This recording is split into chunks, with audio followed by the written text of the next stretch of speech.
오늘 아가서 강의 오늘 6번째 시간입니다. 오늘은 끝까지 견디고 끝까지 책임지고 라는 제목입니다. 끝까지 견디고 끝까지 책임지고. 누군가에게 내가 지금 사랑을 받고 있다. 내가 누군가로부터 지금 사랑을 받고 있다. 이것처럼 황홀한 경험이 없을 거예요. 짜릿한, 아마 세상에서 가장 신나고 즐겁고 흥분되는 것이 누군가로부터 내가 사랑을 받는 것이다 하는 것일 겁니다.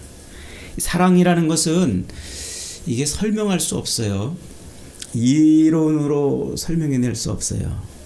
이것은 오직 경험으로만 가능한 거죠. 경험. 그래서 그 사랑을 경험할 때 비로소 우리는 사랑의 힘을 알게 되고 사랑의 기쁨에 빠질 수가 있는 거예요. 그래서 개들도요, 주인이 자기가 사랑하는지 안 사랑하는지를 안다고 그러잖아요. 우리가 키우는 개들도 그래요. 개들도 자기 주인이 자기를 사랑하는 것을 알면 자기 주인을 위해서 자기 목숨을 버릴 수 있다는 것이라고 그러잖아요.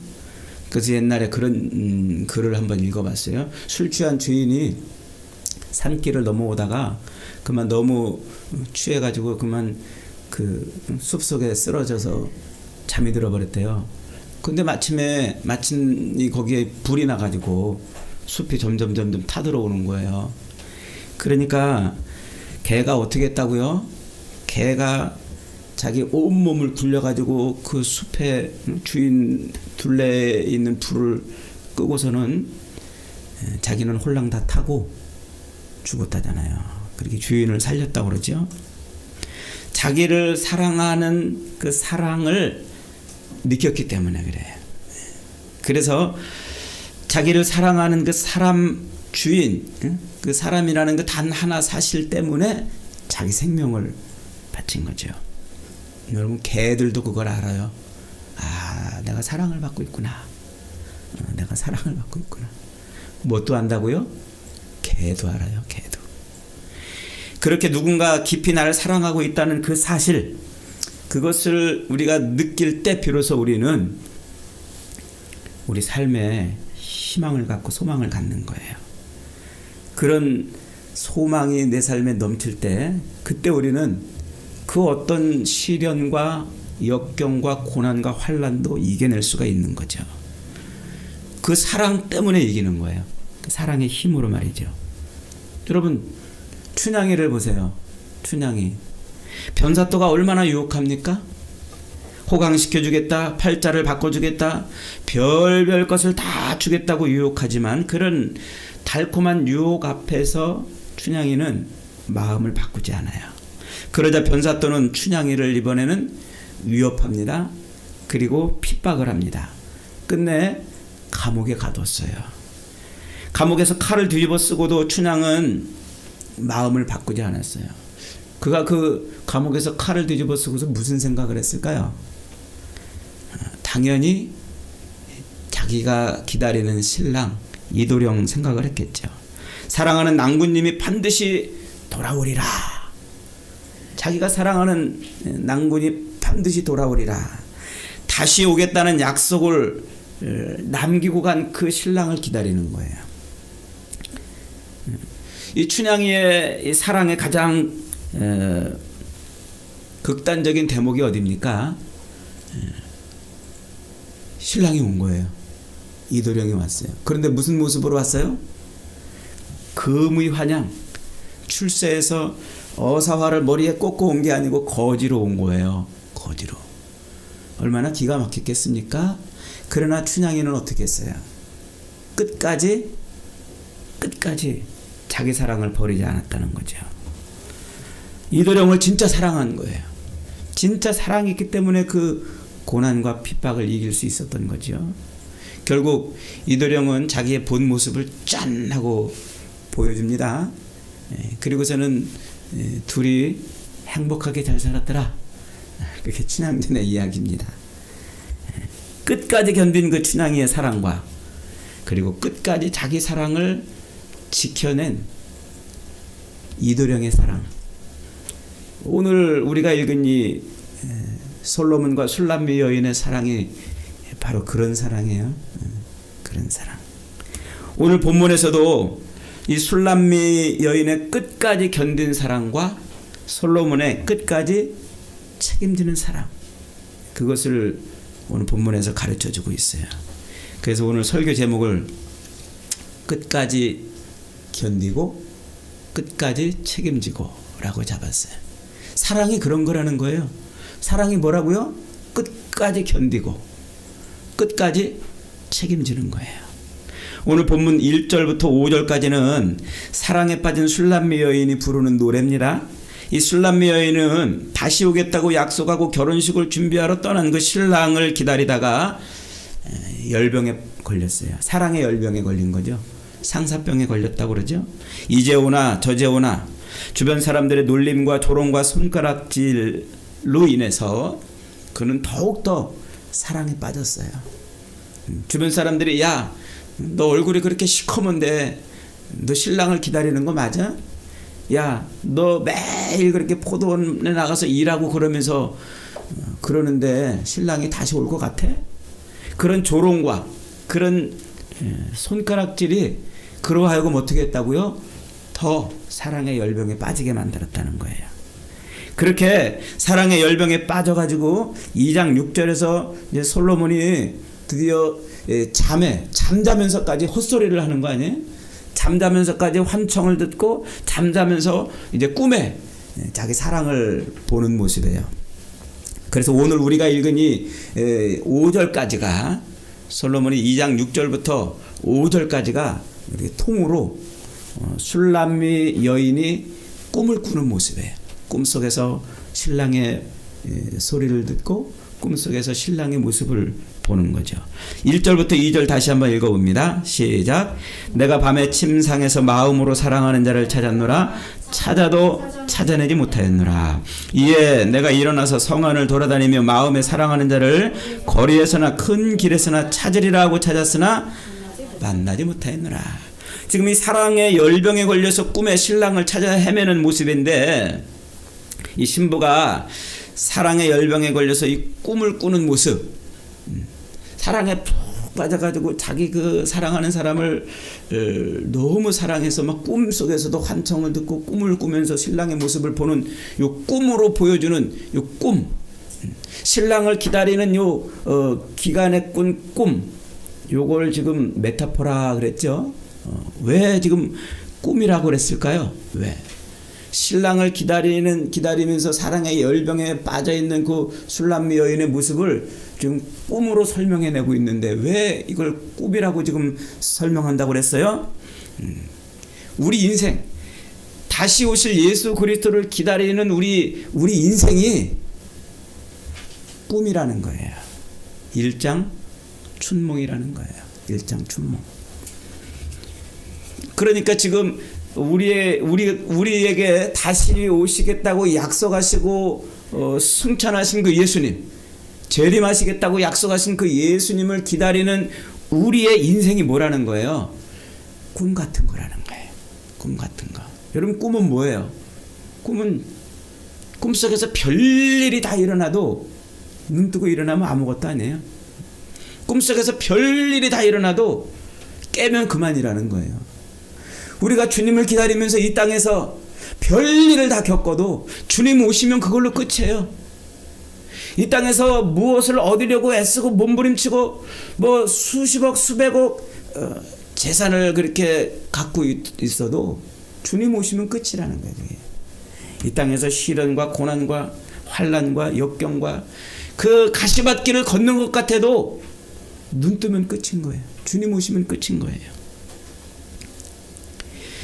그러니까 지금 신랑을 기다리고 있는 이 인생, 이 삶은 시련도 조롱도 고난도 환난도 유혹도 핍박도 그 어마어마한 것을 누리는 그런 삶도 주님이 오시면, 신랑이 오면 일장춘몽 다 모든 것을 내려놓을 수밖에 없는, 아니 그냥 사라져버리는 꿈 같은 거라는 거예요. 그래서 지금 이 술람미 여인이 신랑을 기다리는, 솔로몬을 기다리는 이 삶 자체를 꿈이라는 메타포로 지금 설명하고 있단 말이에요.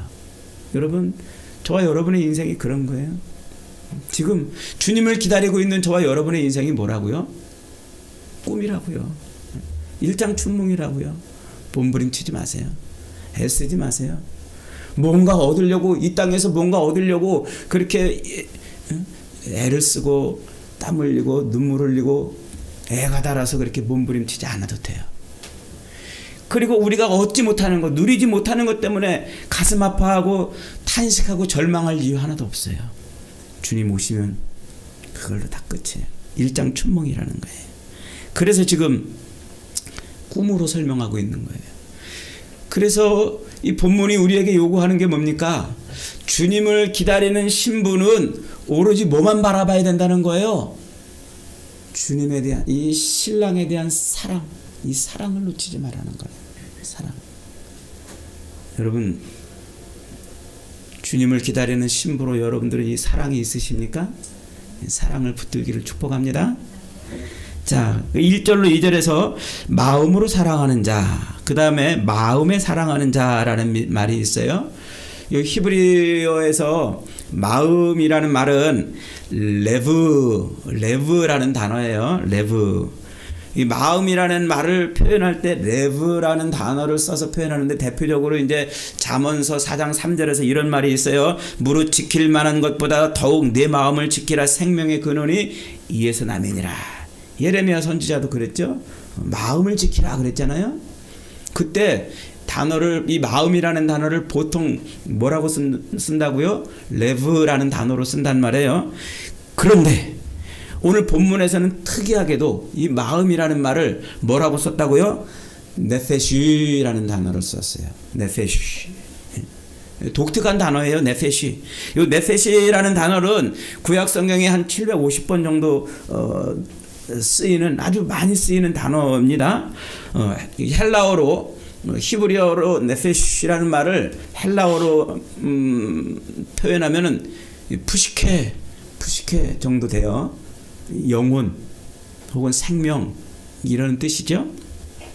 그러니까 지금 이 술람미가 밤에 침상에서 누구를 찾았냐면 마음으로 사랑하는 자를 찾은 거예요. 자기 신랑을 그렇게 찾는데, 그 신랑을 지금 뭐라고 표현했다고요? 네페시라는 단어를 가지고서 신랑을 표현했단 말이에요. 이게 영혼 혹은 생명 혹은 살아 숨쉬게 하는 것이라는 뜻이에요. 그러니까 술람미는 자기에게 다시 오겠다고 약속하고 떠난 그 신랑을 지금 뭐라고 본 거예요? 자기를 살아 숨쉬게 하는 존재로 본 거예요. 자기를 살아 숨쉬게 하는 존재, 자기의 생명이 되는 존재로 본 거죠. 여러분을 지금 살아 숨쉬게 하는 건 뭡니까? 생명을 다해서 여러분이 지금 붙들고 찾고 사랑하고 있는 게 뭐냔 말이에요. 돈입니까? 권력입니까? 오감을 만족시키는 쾌락입니까? 그런 것들은 다 소금물이에요. 소금물. 마시면 마실수록 더 갈증을 일으키는, 들이키면 들이킬수록 더 속이 타는 소금물 같은 거예요. 채워도 우리를 더 갈증하게 만드는 그런 거란 말이죠. 지금 이 술람미 여인은 자기 사랑하는 그 신랑을 뭐로 봤냐면 자기를 살아 숨쉬게 하는 것으로 봤단 말이에요. 자기를 살아 숨쉬게 하는 것. 우리 큰아들이 어릴 때 어느 날 저한테 그래요. 아파, 숨이 막혀 죽겠어. 막 그래. 왜 그래? 그랬더니 엄마가 그 무슨 게임기를 감췄대요. 무슨 게임기를 감췄는데 자기 숨이 막혀 죽겠대. 막 못 살 것 같대. 이 아이에게는 이 게임기가 살아 숨쉬게 하는 거구나. 제가 그런 생각 해봤어요. 여러분을 살아 숨쉬게 하는 게 뭘까요? 지금 여러분을 살아 숨쉬게 하는 게 뭐냐고요. 술람미는 뭘로 봤다고요? 자기 신랑이 자기를 살아 숨쉬게 하는 것으로. 여러분, 신랑을 기다리는 신부가 신랑을 기다리면서 기대하고 소망하는 게 뭘까요? 명품 백입니까? 야, 신랑이 오면 명품 백이 생겨. 신랑이 오면 큰 집이 생겨. 신랑이 오면 폐물이 생겨. 신랑이 오면 이런저런 것이 생긴다고 그래서 신랑을 기다리는 겁니까? 아니에요. 신랑을 기다리는 이유는 신랑이 자기를 살아 숨쉬게 하는 존재이기 때문에 그렇다는 거예요. 술람미 여인이 자기를 살아 숨쉬게 하는 존재, 자기의 생명이 되는 존재를 찾아서 지금 온 성안을 돌아다니고 있어요. 여기를 가봐도 저기를 가봐도 많은 사람들을 만나봐도 자기를 살아 숨쉬게 하는 것이 지금 없다고 그러는 거죠. 그렇게 온 성안을 뒤지고 돌아다녀도 자기를 살아 숨쉬게 하는 것을 찾지 못했습니다. 3절에서 성안을 순찰하는 자들을 만나서 물어봅니다. 성안을 순찰하는 자들. 요 성안을 순찰하는 자들이란 세상의 질서, 세상의 법칙, 세상을 통제하는 힘, 세상을 살아갈 때 없으면 안 되는 것들을 말하는 거예요. 세상을 살아갈 때. 세상의 원리와 방법이죠. 세상을 살아가는데 필요한 것들이죠. 온 성안을 돌아다니면서 세상의 원리와 세상의 방법과 세상을 살아가면서 필요한 것들을 다 찾아봤는데 그것들이 자기를 살아 숨쉬게 하지 못한다는 거예요. 세상을 구석구석 다 돌아다녀봐도 진짜 자기를 살아 숨쉬게 하고 자기의 생명이 되는 것은 신랑밖에 없다는 거죠. 그래서 4절에서 그렇게 말합니다. 그들을 지나치자마자 마음에 사랑하는 자를 만났다. 요 지나치자마자, 요게 떠나자마자 혹은 갈라서자마자 혹은 내버리자마자 이런 뜻이에요. 세상을 살아가는데 필요한 것들, 세상의 법칙들, 세상의 원리, 세상에 있는 것들, 세상 사람들이 다 그걸 붙들고 살아가는 그것을 내버리자마자, 그것을 손에서 내려놓자마자 비로소 술람미를 만난 거예요. 자기를 살아 숨쉬게 하는 것을 만났다는 거예요. 여러분, 춘향이에게는 변사또의 어떤 폐물도, 변사또의 부인의 자리도, 그 어떤 것도 살아 숨쉬게 하는 것이 되지 못해요. 오직 춘향이로 하여금 살아 숨쉬게 하는 게 뭘까요? 이도령이에요. 이도령. 그렇습니다, 여러분. 그리스도의 신부인 저와 여러분을 살아 숨쉬게 하는 것은 오직 신랑 되신 예수 그리스도인 줄 믿으시기 바랍니다. 이 세상을 기웃거리지 마세요. 세상에서 뭔가 얻으려고 애쓰지 마세요. 세상에 있는 그 어떤 것도 우리를 살아 숨쉬게 하지 못합니다. 세상에 있는 그 무엇도 우리를 살게 만드는 게 없어요. 세상의 원리나 세상의 방법이나 세상의 힘이나 세상을 살아갈 때 없으면 안 된다고 말하는 그 어떤 것도 그리스도의 신부인 우리를 살아 숨쉬게 하지 못합니다. 나를 사랑하사 하나님의 진노에서 구원하시려고 십자가에 매달려 물과 피를 쏟으신 예수, 그 예수, 오직 예수, 오직 그리스도만이 저와 여러분을 살아 숨쉬게 하는 줄 믿으시기 바랍니다. 여러분, 이런 믿음으로 신랑을 기다리는 신부가 되어야 됩니다. 4절을 봅니다. 4절 다시 봅니다. 그들을 지나치자마자 마음에 사랑하는 자를 만나서 그를 붙잡고 내 어머니의 집으로 나를 잉태한 이의 방으로 가기까지 놓지 아니하였노라 그랬어요. 세상에 있는 것들을 내려놓자 비로소 나를 살아 숨쉬게 하는 것을 만났어요. 그래서 어떻게 한다고요? 내 어머니의 집으로 나를 잉태한 이의 방으로 가기까지 놓치지 않았다. 신랑의 손을 꽉 붙잡았다는 말이에요. 그런데 그 신랑의 손을 붙잡고 어디까지 들어갔다고요?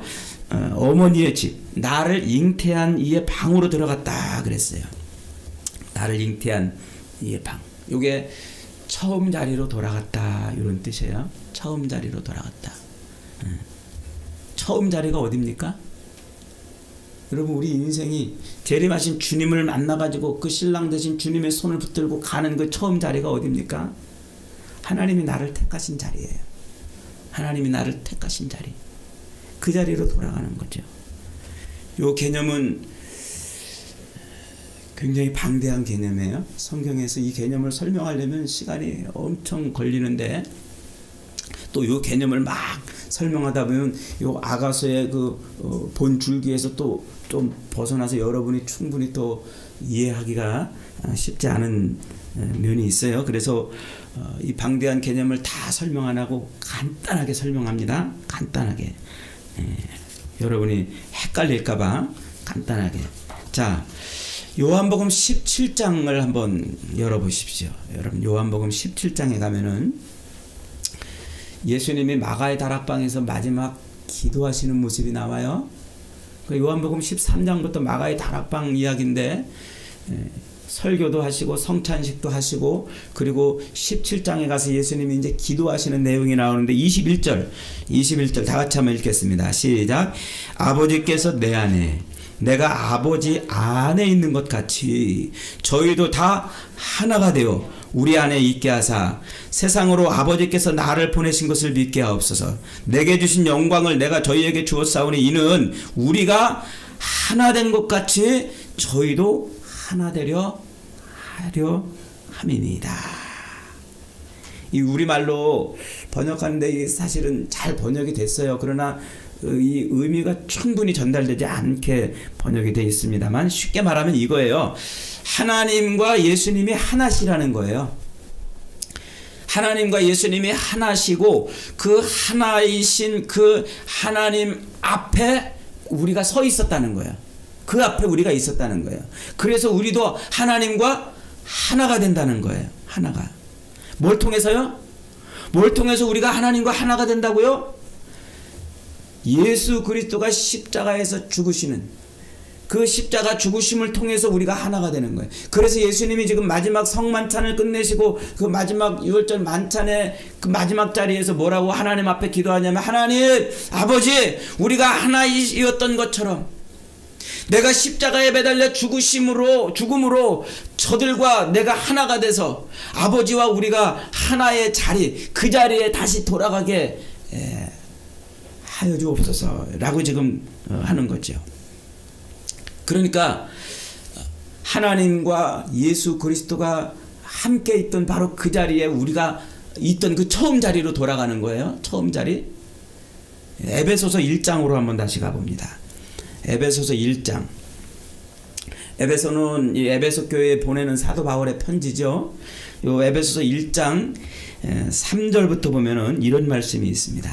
같이 한번 읽어보겠습니다. 3절부터 6절까지입니다. 시작. 찬송하리로다 하나님 곧 우리 주 예수 그리스도의 아버지께서 그리스도 안에서 하늘에 속한 모든 신령한 복을 우리에게 주시되 곧 창세전에 그리스도 안에서 우리를 택하사 우리로 사랑 안에서 그 앞에 거룩하고 흠이 없게 하시려고 그 기쁘신 뜻대로 우리를 예정하사 예수 그리스도로 말미암아 자기의 아들들이 되게 하셨으니 이는 그가 사랑하는 자 안에서 우리에게 거저주시는 바 그의 은혜의 영광을 찬송하게 하려는 것이라. 이게 많은 채로 번역이 돼가지고 조금 이해하기가 좀 쉽진 않죠. 이게 단문으로 막 이렇게 번역을 해놨으면 금방 이해가 될 텐데 쉽게 말하면 이제 우리가 그리스도 예수 그리스도의 그 십자가 죽으심으로 예수와 하나가 돼가지고 다시 하나님 앞에 가서 하나님을 찬송하는 자리에 서게 된다는 거예요. 그래서 놓치지 말아야 될 단어가 있어요. 그게 뭐예요? 그게 창세전에라는 단어예요. 창세전에. 창세전에라는 말이 뭐예요? 세상이 만들어지기 전이란 말이에요. 세상이 만들어지기 전 바로 그때 하나님이 뭐 했다고요? 하나님이 예수와 더불어 아들 예수와 더불어서 우리를 하나님을 찬송케 하는 흠없는 존재로 만들게 하시려고 흠없는 존재로 만들게 해서 하나님을 찬송하는 자로 세우게 하시려고 하나님과 뭐 했다고요? 대화하셨다고요. 대화하셔가지고 우리를 그렇게 흠없는 자로 만들게 하시려고 하셨는데 그 일이 뭐냐면 그 일이 그리스도 예수의 십자가 죽으심이라는 거예요. 그러니까 창세전에 이미 하나님께서는 예수님과 무슨 대화를 나눴냐면 우리를 택하사 택정하사 우리로 흠없는 자가 되어서 하나님 앞에 찬송하는 자로 만들게 하시려고 아버지 하나님과 대화를 하셨어요. 그 대화가 뭐라고요? 그게 십자가 죽으신 것 부활이란 말이에요. 그러니까 예수님이 이 땅에 오셔서 십자가에 매달려 죽으신 그 일로 인해서 우리가 어떻게 됐다고요? 거룩한 자, 흠없는 자가 돼서 다시 하나님 앞에 창세전에 예수 그리스도가 아버지와 더불어서 말씀하시던 그 자리 앞에 서서 우리가 하나님께 영광을 돌리는 그 자리로 간다는 거예요. 그 자리로. 바로 그것을 위해서 그리스도께서 십자가에 못 박혀 죽으셨다는 거예요. 그래서 이제 십자가에 못 박혀 죽으셨던 그리스도께서 승천하사 하나님 보좌 우편에 있다가 다시 뭐예요? 재림하잖아요. 재림. 신랑 되신 모습으로 재림을 하잖아요. 재림해서 어떻게 한다고요? 우리를 그 자리로 다시 데려간단 말이에요. 거기가 어디예요? 거기가 나를 잉태한 자리, 나를 나되게 한 자리, 내가 있던 바로 그 자리라는 거죠. 그 자리에 나를 앉히기 위해서 예수님이 십자가에 못 박혀 죽으신 거예요. 사랑으로 나를 구원하신 것이고, 그 자리에 나를 앉히기 위해서 주님은 신랑이 되셔서 이 땅에 오셔서 그 모든 조롱과 핍박과 유혹을 견디고 이겨낸 그 신부를 끌고 가는 거예요. 끌고 가는 거. 그 자리가 어디입니까? 그게 요한계시록의 설명에 의하면 혼인잔치 자리란 말이에요. 계시록의 혼인잔치. 신랑 되신 예수님이 신부인 성도와 혼인잔치함으로 하나님 나라가 완성되는 모습을 요한계시록 19장부터 보여주잖아요. 바로 그 자리로 가는 거예요. 신랑을 끝까지 기다린 신부를 붙들고 그렇게 끌고 가는 거죠. 여러분, 우리가 가야 될 자리는 거기에요. 이 땅에 있는 권세의 자리가 아니고, 이 세상에 있는 욕망의 자리가 아니고, 저와 여러분이 가야 될 자리는 하나님 앞에 흠없는 자가 돼서 하나님께 영광을 돌리는 바로 그 자리인 줄 믿으시기 바랍니다. 그러므로 오늘 우리가 기다리는 것은 신랑을 기다려야 돼요. 세상 것을 기다리는 게 아니라 신랑, 다시 오셔서 우리를 그 자리로 끌고 갈 신랑을 기다리는 거죠. 5절입니다. 예루살렘의 딸들아, 내가 노루와 들사슴을 두고 너희에게 부탁한다. 사랑하는 자가 원하기 전에는 흔들지 말고 깨우지 말지니라. 이게 앞에 2장 7절에서 반복됐죠. 그러니까 2장 6절부터 신랑이 오른팔로 신부를 껴안으면서 이제 신부가 잠에 들었단 말이에요. 그래서 그 잠은 신랑을 기다리는 그 신부의 삶 전체를 메타포하는 거라고 그랬죠. 은유하는 거라고 그랬죠. 그러면서 2장 7절에서 요 말이 한번 나왔단 말이에요. 지금 이게 다시 이제 5절에서 요 말로 딱 끝내요. 그래서 이게 이제 문학적 구조로 수미쌍관 구조라고 말하잖아요. 사탕 봉지를 양쪽에서 이렇게 쫙 꿰매듯 같은 말로 쫙 이렇게 묶어가지고 이게 한 단락인 것을 지금 설명해내는 거란 말이죠. 그러니까 혼인 언약을 맺고 혼인잔치를 준비하기 위해서 다시 오마 약속하시고 떠나신 그 신랑을 기다리는 그 신부의 삶, 그 신부의 삶을 잠이라고 지금 표현하고 있는데, 그래서 신부는 사랑의 열병을 앓으면서 신랑을 기다리는 거라는 거예요. 여러분, 우리 인생은 뭐라고요? 일장춘몽이다. 그러니까 꿈속에서 별것을 다 가지면 뭐합니까? 눈 뜨고 일어나면 기분은 좋을 거예요? 아무것도 없잖아요. 꿈속에서 정말 죽을 뻔한 고비를 막 넘기잖아요. 그 눈 뜨고 일어나면 꿈이길 다행인 거예요. 꿈이길 다행인 거예요. 그러니까 신랑을 기다리는 우리 신부의 삶이 그거예요. 여러분, 너무 애쓰지 마세요.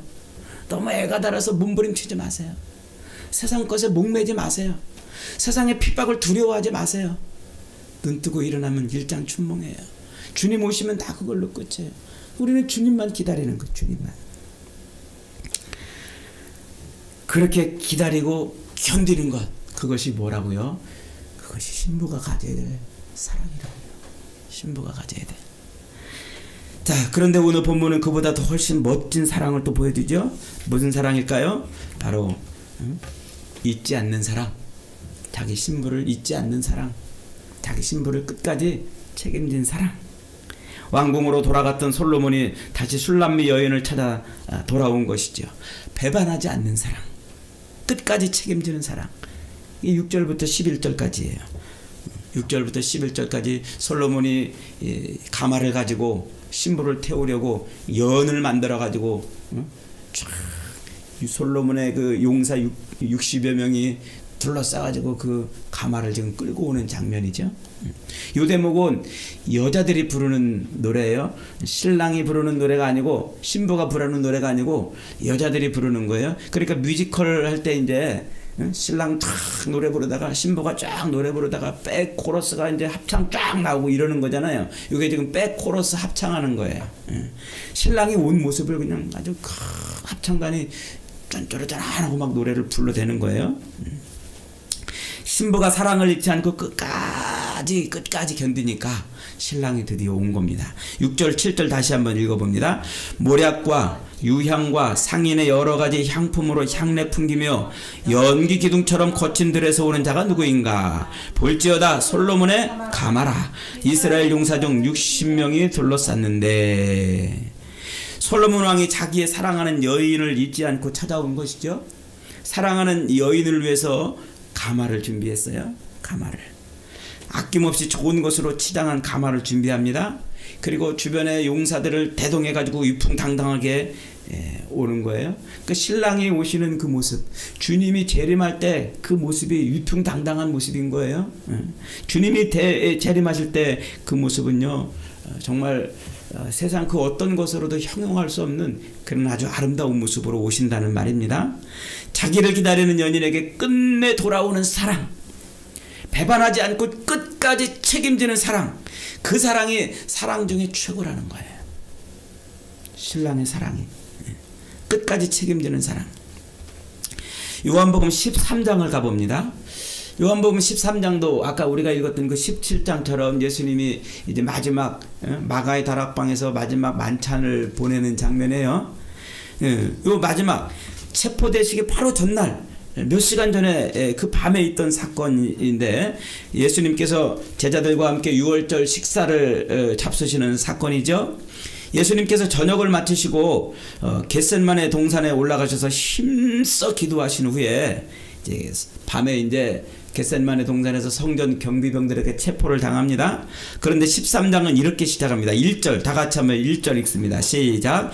유월절 전에 예수께서 자기가 세상을 떠나 아버지께로 돌아가실 때가 이른 줄 아시고 세상에 있는 자기 사람들을 사랑하시되 끝까지 사랑하시니라. 여러분, 예수님의 사랑이 무슨 사랑이라고요? 끝까지 책임지는 사랑. 신랑 되신 예수님이 가지고 있는 사랑은 우리를 끝까지 사랑하는 사랑이에요. 끝까지 사랑. 여러분, 주님이 여러분을 놓지 않고 끝까지 사랑하시는 줄 확신하시기 바랍니다. 그런데 오늘 본문 6절에서 신랑이 이 신부가 탈 가마를 끌고 오는데 뭘 풍기면서 온다고요? 여러 가지 향품으로 향기를 품으면서 온다 그래요. 향기를 품으면서. 왜 가마가 오는데 왜 향기를 품으면서 올까요? 고린도후서 1장 14절로 한번 가봅니다. 고린도후서는 고린도 교인들에게 보내는 사도 바울의 세 번째 편지예요. 고린도 전서와 또 눈물로 쓴 편지 두 번째, 그리고 세 번째 또 고린도 후서, 이렇게 세 개가 있는데 눈물로 쓴 편지는 성경에 안 남아 있어요. 그래서 고린도 전서와 후서만 남아 있는데 예수 그리스도의 그 사랑에 대해서, 그리고 그리스도의 그 실체에 대해서, 그 복음의 실체에 대해서 정말 아주 깊이 있게 설명해 놓은 것이 바로 고린도서죠. 자, 1장 14절 다 같이 있습니다. 시작. 항상 우리를 그리스도 안에서 이기게 하시고 우리로 말미암아 각 처에서 그리스도를 아는 냄새를 나타내시는 하나님께 감사하노라. 이것도 번역은 잘 됐어요. 그 원어의 의미를 정확하게 번역을 했지만 이제 해석이 좀 필요한 부분인데 제가 새 번역으로 이걸 다시 한번 읽어봅니다. 잘 들어보세요. 여러분이 보고 있는 그 개역개정의 14절하고 제가 새 번역으로 말하는 거하고 어떻게 다른지 눈으로 이렇게 들으면서 눈으로 확인해 보세요. 그리스도의 개선 행렬에 언제나 우리를 참가시키시고 그리스도를 아는 지식의 향기를 어디서나 우리를 통하여 풍기게 하시는 하나님께 감사를 드립니다. 여기 새 번역으로 번역해 놓은 거예요. 그러니까 이게 무슨 말이에요? 우리를 그리스도의 행렬, 개선 행렬에 우리를 뭐 했다고요? 참가시켰단 말이에요. 그리스도 안에서 우리를 항상 이기게 했다는 이 말이 우리를 그리스도의 그 개선 행렬에 참여시켰다는 말이에요. 개선 행렬에. 이게 지금 무슨 얘기냐면 이 옛날 시대의 이 문화를 이해하면 좀 쉬워요. 옛날에 전쟁에 나갔던 그 장군이나 혹은 왕이 그 전투에서 승리하고 돌아오는 행렬을 뭐라고 불러요? 승리 행렬 혹은 개선 행렬이라고 부른다고요. 그래서 그 맨 앞에서 그 행렬을 끌고 오는 장군을 개선 장군 이렇게 불러요. 그죠? 그 행렬을 맞이하려고 이제 큰 문을 이렇게 세워놨잖아요. 프랑스의 개선문 같은 게 이제 그런 거예요. 그 개선 행렬, 승리하고 돌아오는 개선 행렬. 그 개선 행렬이 돌아올 때는요, 항상 뭘 피웠냐면 향기를 피웠어요. 모략과 유향과 이런 거를 가지고 향을 피웠어요. 왜 피웠을까요? 몸에 시체 냄새를 피 냄새를 없애려고 그러는 거예요. 전투에 나가서 적군들을 죽이면서 피 튀기는 그 전쟁터에서 온몸이 피에 절었어요. 그래 병사들의 몸에서 무슨 냄새가 나요? 피 냄새가 난단 말이에요. 그래서 그 피 냄새를 지우려고 그 개선 행렬에는 항상 뭘 피워요? 향을 피웠단 말이에요. 향을. 그래서 개선 행렬에는 항상 연기가 뭐가 솟아 올라오면 연기가 솟아오르고 향이 올라오는 거죠. 그게 승리의 개선 행렬입니다. 그래서 그 연기는 그 행렬이 올 때 그 연기가 쫙 올라온다 그러면 이제 기다리던 마을 사람들, 동네 사람들은 그 행렬에 연기가 피어 오르면은 그 행렬을 뭘로 보는 거예요? 야, 우리가 이겼구나 하고 승리로 보는 거예요. 그러니까 그 연기와 향기는 승리의 소품인 거예요. 승리의 소품. 그래서 백성들은 그 연기와 향기를 보면 우리 왕이 이겼구나 이런다는 거예요. 그렇게 보는 거죠. 그 연기와 향기는 항상 그 개선 행렬의 승리를 보여주는 거란 말이죠. 그걸 지금 사도 바울이 그 당시에 그런 문화적인 모습, 승리하고 돌아오는 행렬에서 연기 피워서 향을 내던 피냄새를 없애던 그 행렬의 그 문화를 얼른 갖다가 이걸 지금 뭐에다 붙였냐면 그리스도의 승리 행렬에다 붙였단 말이에요. 그걸 설명하는 그걸로 갖다 지금 쓰고 있단 말이에요. 그래서 그리스도의 개선 행렬에 언제나 우리를 참가시키고 우리로 그리스도를 아는 지식의 향기를 어디서나 풍기게 했다. 우리가 뭐라는 거예요? 우리가 향기래요. 향기. 무슨 향기? 그리스도의 승리를 보여주는 향기라는 거예요. 저와 여러분이 이 땅에 살고 있는 이 삶이 뭐라는 거예요? 이것이 그리스도가 모든 악한 영들을 대적하여 승리했다는 것을 보여주는 향기래요. 향기. 그러니까 우리가 지금 저와 여러분이 이렇게 모여서 예배를 드리고 저와 여러분이 예수 그리스도를 고백하고 이 땅에서 이렇게 교회를 이루고 사는 삶 그 자체가 뭐라는 거예요? 그 자체가 예수님이 승리하신 것을 보여주는 표징이란 말이에요. 표징. 우리를 보면 그리스도가 승리한 걸 본다는 얘기예요.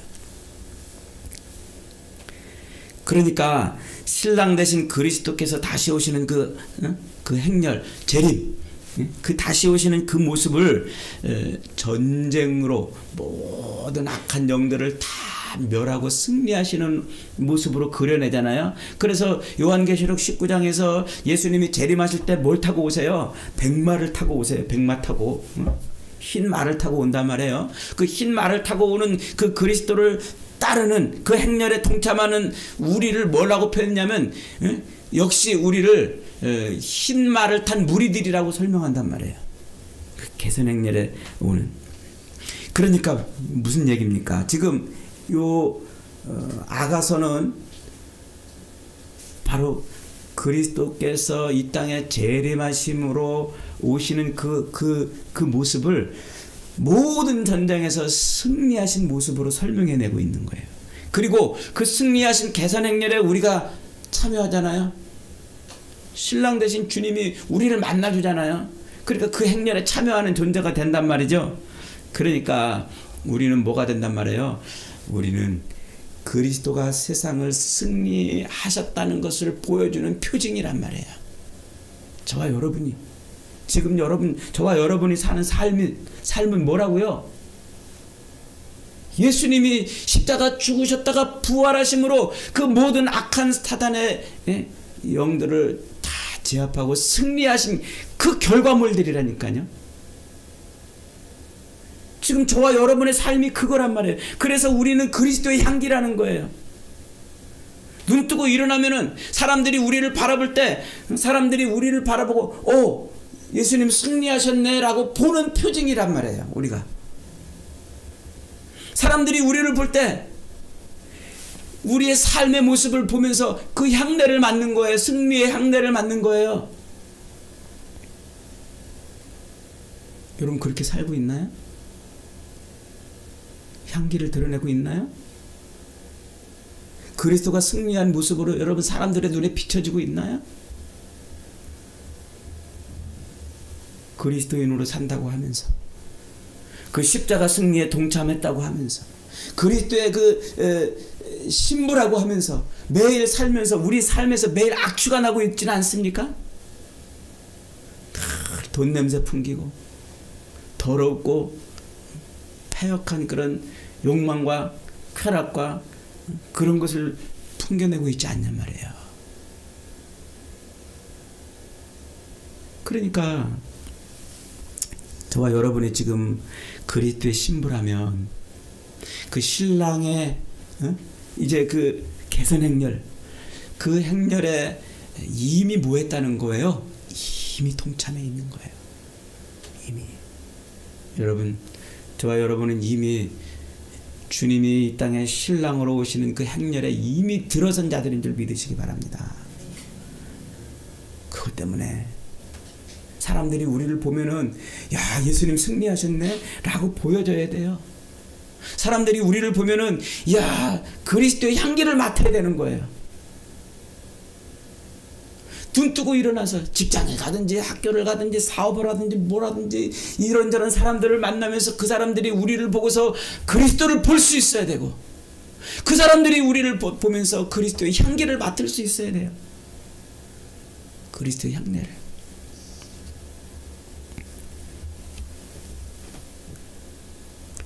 그런 저와 여러분 되시기를 바랍니다. 여러분 저와 여러분이 그리스도의 신부라면 지금 이 자리에서 매일매일 우리는 승리하신 그리스도를 드러내고 다시 오실 신랑 되신 그 예수 그리스도에 대한 사랑의 열병에 빠져 있어야 되는 거예요. 사랑의 열병. 그래서 이 신랑 되신 예수님을 사랑하는 그 사랑으로 막 가슴앓이를 해야 돼요. 여러분 예수님을 사랑하는 사랑으로 가슴앓이 해본 적 있어요? 돈 때문에 가슴앓이를 해봤고 세상 사랑 때문에는 가슴앓이 해봤지만 예수님 때문에 우리가 정말 가슴앓이 해봤냐고요. 예수님 때문에 우리가 정말 이 땅을 살면서 가슴앓이를 해봤냐 말이에요. 그 사랑이 있어야 우리가 세상을 나를 숨쉬게 할 수 있는 사랑이라는 거예요. 그 사랑이 나를 숨쉬게 하는 사랑이라는 거예요. 그 사랑이 나를 절망케 하는 세상에서, 나를 조롱하고 핍박하고 미혹하고 유혹하는 세상에서 견디고 이겨내고 살아갈 수 있는 그 힘은 그 사랑, 열병을 앓는, 신랑을 사랑하는 그 열병을 앓는 사랑 때문이라는 거예요. 여러분, 춘향이도 견뎠는데 예수 믿는 우리는 못 견딜까요? 춘향이도 견뎠잖아요. 우리는 왜 못 견딥니까?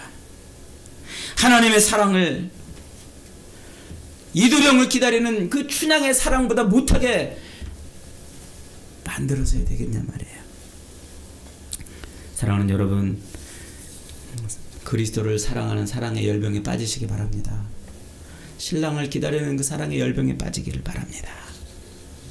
그 사랑으로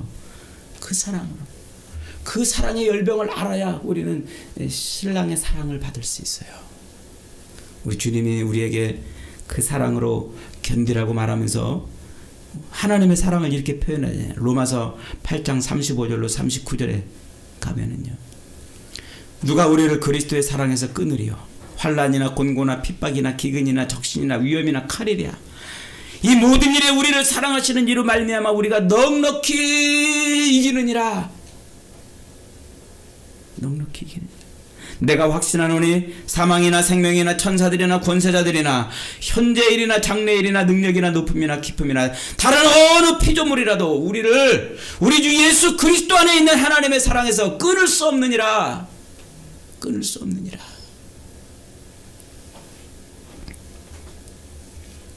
이게 오늘 우리가, 저와 여러분이 붙들고 있어야 될 사랑인 줄 믿습니다.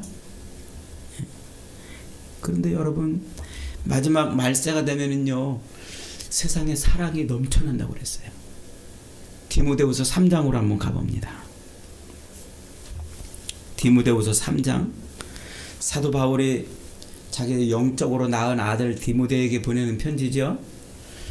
영적으로 낳은 목회자인 그 디모데에게 이런 편지를 보냅니다. 디모데후서 3장 1절부터 4절까지입니다. 같이 한번 읽겠습니다. 시작. 너는 이것을 알라. 말세에 고통하는 때가 이르러 사람들이 자기를 사랑하며 돈을 사랑하며 자랑하며 교만하며 비방하며 부모를 거역하며 감사하지 아니하며 거룩하지 아니하며 부정하며 원통함을 풀지 아니하며 모함하며 절제하지 못하며 사나우며 선한 것을 좋아하지 아니하며 배신하며 조급하며 자만하며 쾌락을 사랑하기를 하나님 사랑하는 것보다 더한다.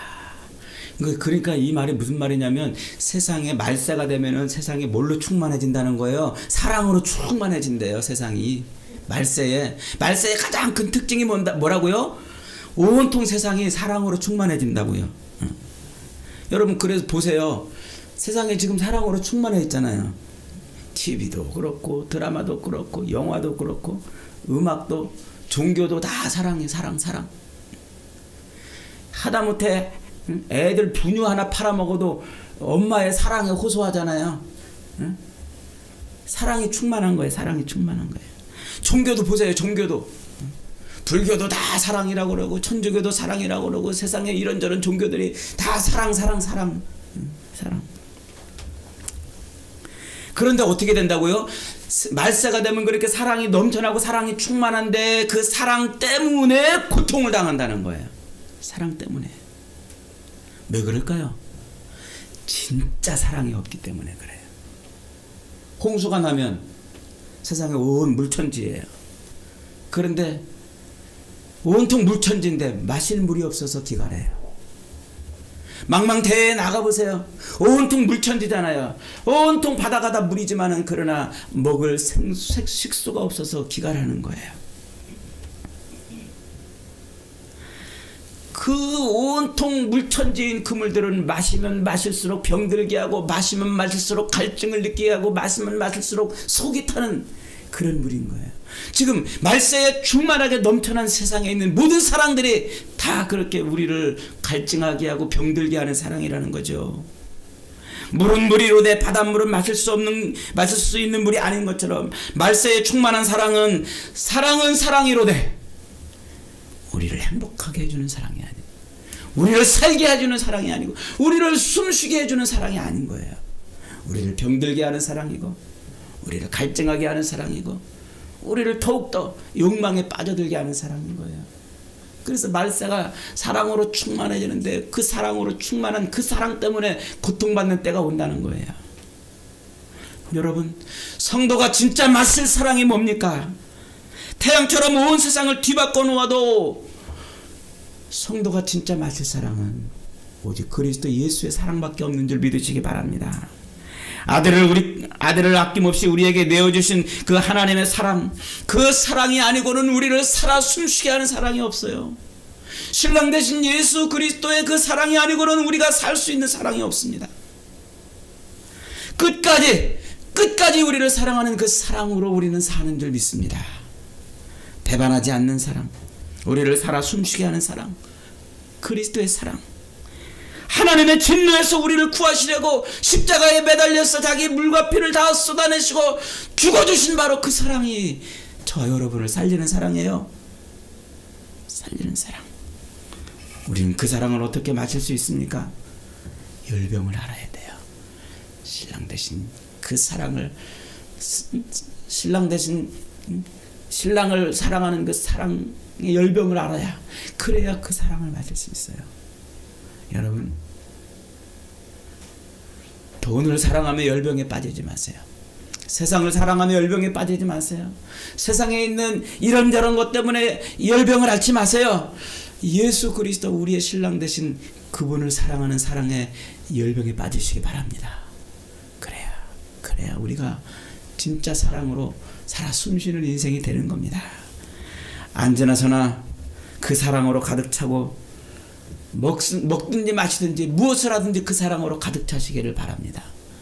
이 말세에 마셔도 갈증이 있는 그 사랑이 아닌 우리의 진짜 사랑이신 신랑 되신 예수 그리스도의 사랑으로 저와 여러분은 늘 살아 숨쉬는 인생들이 다 되시기를 주님의 이름으로 축복합니다.